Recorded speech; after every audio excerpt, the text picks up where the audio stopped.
Good morning plus one class. Hybridization को continue अगर करें तो लास्ट जो हमने किया था वो हमने की थी शेप्स की थी, मॉलिक्यूल्स की। जो मैंने आपको जो है हाइब्रिडाइजेशन के जो बेस थी उसको जो है हमने एक्सप्लेन किया था। तो आज जो है मैंने कल आपको बताया था कि ऐसी भी हाइब्रिडाइजेशन हम करेंगे जिसके अंदर जो है डी ऑर्बिटल भी पार्टिसिपेट करेगा। तो आज जो है हम डी ऑर्बिटल की पार्टिसिपेशन देखेंगे कि वो कैसे करते हैं, और ऐसे ही पार्टिसिपेशन अगर हम देखें तो वो हम देखेंगे कि वो कैसे करते हैं पार्टिसिपेट, उसके अंदर वो जो है कैसे करते हैं। तो सबसे पहले बेटा हम एग्जांपल लेते हैं, एग्जांपल से आपको अच्छे से समझ में आएगा। सबसे पहले हम जो है टाइप करेंगे sp3d, और sp3d देखो आपने पढ़ा था sp, sp2 और sp3। अब आपके पास क्या है sp3d, इसका मतलब क्या है ऑर्बिटल 3 4 5 है। तो यहाँ से बेटे अगर हम इसकी शेप देखें तो यहाँ से हम एग्जांपल लेते हैं PF5 का, फॉस्फोरस पेंटाफ्लोराइड PF5। अब देखो ध्यान से, मैंने आपको बताया था सेंट्रल मेटल एटम क्या करेगा, हाइब्रिडाइजेशन करेगा।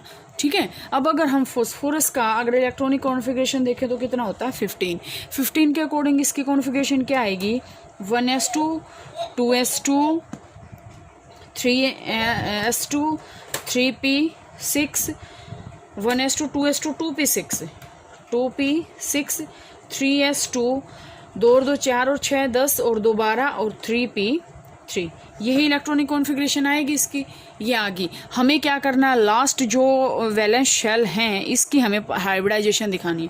कर लेते हैं। 3p के बाद क्या आएगा 3d आएगा ना।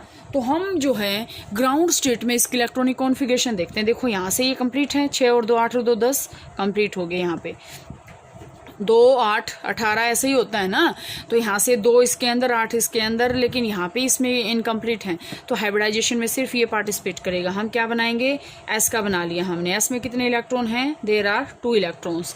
अगर हम पी की बात करें तो पी में कितने इलेक्ट्रॉन हैं 3 1 2, ये 3 इलेक्ट्रॉन है पी में, ये हमने। और डी क्या है, खाली है बिल्कुल।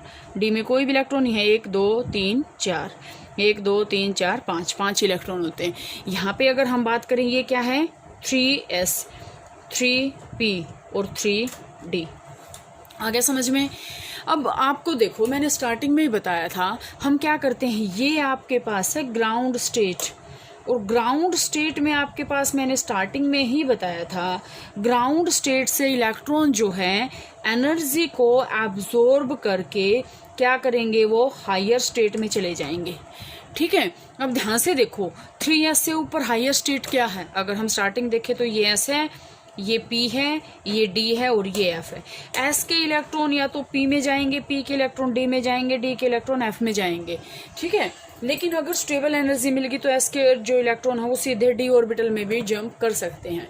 तो यहाँ से देखो कि वो क्या करेंगे, जब मैंने आपको स्टार्टिंग में बताया कि कोवलेंट बॉन्ड की फॉर्मेशन होती है, एनर्जी क्या होती है, एमिट होती है, और एनर्जी एमिट होती है। तो वो एनर्जी जो है यहाँ से वो ले लेते हैं, एब्जॉर्ब कर लेते हैं और वो एक्साइटमेंट शो करते हैं। ये है ground state.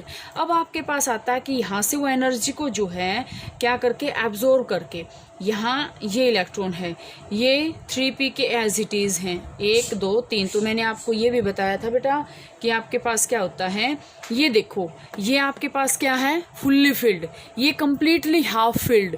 Completely half filled का मतलब क्या होता है कि तीनों ऑर्बिटल के अंदर एटलीस्ट 1 इलेक्ट्रॉन जो है वो कंप्लीट है। तो ये कम्प्लीटली हाफ फिल्ड है, ये बिल्कुल एम्प्टी है, और ये क्या फुल्ली फिल्ड है। तो ध्यान से देखो, अब ये है, ये वाले इलेक्ट्रॉन नहीं जाएंगे क्योंकि मैंने आपको बता रखा है कि फुल्ली फिल्ड और कम्प्लीटली हाफ फिल्ड जो हैं सब शेल हैं या ऑर्बिटल हैं वो क्या होते हैं, स्टेबल होते हैं। तो कोई भी चीज़ अगर स्टेबल है तो वो अपने आप को क्यों अनस्टेबल लेके आएंगी। लेकिन ध्यान से देखो, अगर हम यहाँ से ये इलेक्ट्रॉन यहाँ लेके जाएंगे तो ये क्या हो जाएगा अनस्टेबल। लेकिन अगर हम यहाँ से ये वाला इलेक्ट्रॉन यहाँ लेके जाएंगे तो ये भी स्टेबल, ये भी स्टेबल। स्टेबिलिटी पे तो कोई इफेक्ट नहीं पड़ा ना। तो यहाँ से अगर हम बात करते तो बेटा ये वाला इलेक्ट्रॉन जो है यहाँ नहीं जाएगा, ये वाला इलेक्ट्रॉन कहाँ चला जाएगा, डी के अंदर जो है चला जाएगा। डी के अंदर ये वाला इलेक्ट्रॉन जो है यहाँ चला गया। हमने यहाँ पे ये s है, ये p है और ये d है। तो ध्यान से देखो कि हम इसको sp3d कैसे कहेंगे। s का कितना है 1, p के कितने हैं pxy px py pz और d का 1। तो यहाँ से हम क्या कहेंगे sp3d।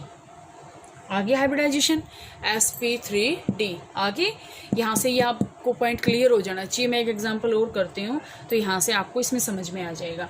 तो pf5 का हमने एग्जांपल लिया है। अगर हम इसकी शेप देखें तो शेप आपके पास क्या आएगी बेटा, इसकी शेप आएगी आपके पास इसकी शेप जो है यहाँ से बेटा आपके पास आएगी ट्राइगोनल बाईपिरामिडल। और ट्राइगोनल बाईपिरामिडल यहाँ से कैसे आएगी, ये सेंट्रल मेटल एटम आ गया, यहाँ से एक बॉन्ड तो ये यहाँ बनाएगा, एक बॉन्ड ये यहाँ बनाएगा, एक बॉन्ड ये यहाँ बनाएगा, और एक बॉन्ड ये यहाँ बनाएगा, और एक बॉन्ड ये यहाँ बनाएगा। हो गए 5 ट्राइगोनल बाईपिरामिडल। ठीक है, ट्राइंगल भी है, ये वाली ट्राइंगल भी है, और बाई पिरामिड 2 पिरामिड भी इसके अंदर बने हुए हैं। तो ये शेप है आपके पास pf5 की।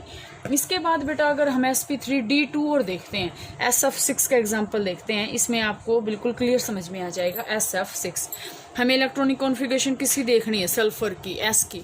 तो s की जगह हम इलेक्ट्रॉनिक कॉन्फ़िगरेशन देखें तो लास्ट में क्या आएगा, 3s2 3p4, ये लास्ट में इलेक्ट्रॉनिक कॉन्फ़िगरेशन आएगा सल्फर का। ठीक है, सल्फर का ये इलेक्ट्रॉनिक कॉन्फ़िगरेशन जो है यहाँ से आ जाएगा। यहाँ से आपके पास अगर हम बात करते हैं बेटा, यहाँ से देखो हम बनाते हैं s ऑर्बिटल, ये हमने बना दिया s ऑर्बिटल, ये हमने बना दिया p ऑर्बिटल। p के अंदर कितने हैं, 1 2 3 4। अब ये कहोगे मैडम ने पहले ही डबलिंग कर दी, तो डबलिंग तो होगी बेटा, अगर ना करोगे तो भी एक इलेक्ट्रॉन कहाँ भरोगे, फिर यहाँ भरोगे। d के अंदर खाली है, ये क्या है 3s, ये क्या है 3p, और ये क्या है 3d। 1 2 3 4, 1 2 3 4 5 हो गए। अब देखो यहाँ से ये क्या है, अनस्टेबल है, ये क्या स्टेबल है। अब ये क्या करेंगे, एनर्जी को क्या करेंगे, एब्जॉर्ब करेंगे। ये आपके पास यहाँ से क्या है, ग्राउंड स्टेट, ये कहाँ जाएंगे, एक्साइटेड स्टेट में जाएंगे। तो यहाँ से क्या हो जाएगा, ये वाला इलेक्ट्रॉन यहाँ से यहाँ चला जाएगा, गया। अब दूसरी बात, दूसरा जो इलेक्ट्रॉन है, क्योंकि कोई भी एटम बेटा स्टेबल फॉर्म में आना पसंद करेगा, तो स्टेबल फॉर्म में देखो ये तो ऑलरेडी स्टेबल था, लेकिन इसकी बहुत हायर एनर्जी नहीं होती, लोअर एनर्जी होती है इसकी। तो यहाँ से ये वाला इलेक्ट्रॉन भी ये यहाँ चला जाएगा। तो अगर हम यहाँ से देखते हैं तो कैसे बनेगा, ये ऐसे, एक इलेक्ट्रॉन और एक इलेक्ट्रॉन। डी में कितने हो गए अब, 1 2 3 4 5, एक इलेक्ट्रॉन तो ये आ गया, एक इलेक्ट्रॉन ये आ गया।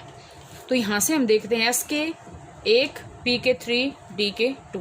तो यहाँ से हाइब्रिडाइजेशन क्या होगी बेटा, sp3d2। और यहाँ से आपके एग्जांपल दिया मैंने sf6 का, और sf6 की जो ज्योमेट्री होती है वो कैसी होती है, ऑक्टाहेड्रल। कैसी ज्योमेट्री होती है, ऑक्टाहेड्रल। यहाँ तक आप कर लोगे बेटा sp3d3 और dsp2, वो जो है हम और इसके बेस पे जो है शेप्स हैं वो जो है कल करते हैं।